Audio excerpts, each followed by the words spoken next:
Today, I have something to confess.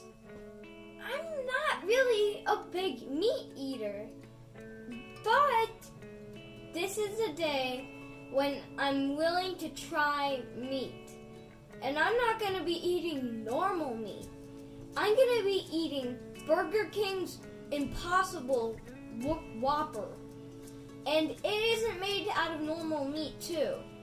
Instead of being made from animal meat, it's going to be made from plant-based meat. Alright guys, this is the Impossible Whopper.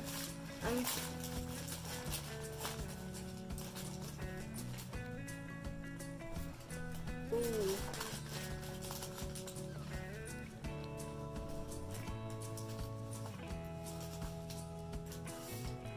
Here it is. That is not real meat, by the way. This is the plant-based meat. I'm going to try my first ever bite of meat.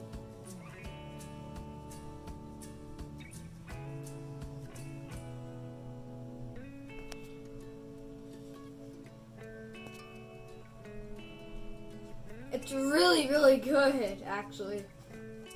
It takes 1,799 gallons of water to produce just 1 pound of meat.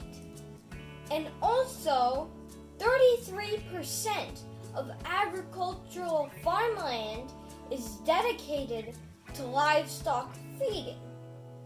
Livestock contributes 7% of greenhouse gases by using the two evil twins, burp and worst fart. So that brings us to our hot topic. Can plant-based meat replace real meat and also save the planet? As you can see, I have drawn a food chain, and it'll help us get down to the basics. Like, a human consumes plants, and plants get their energy from the sun. Humans also consume livestock, and livestock are cows, chickens, and pigs, and more.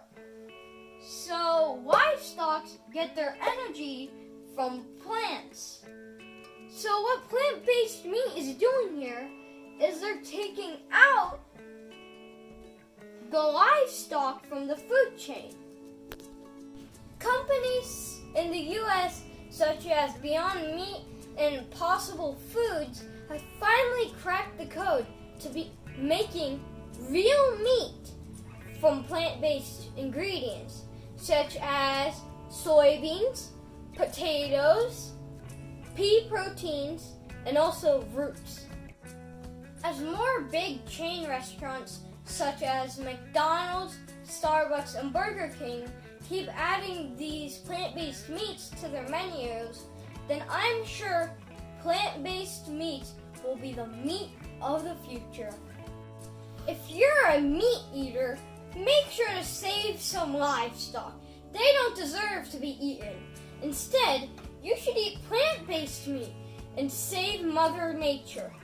If you enjoyed this video, please subscribe and leave a like. And for now, Handsome Blader out.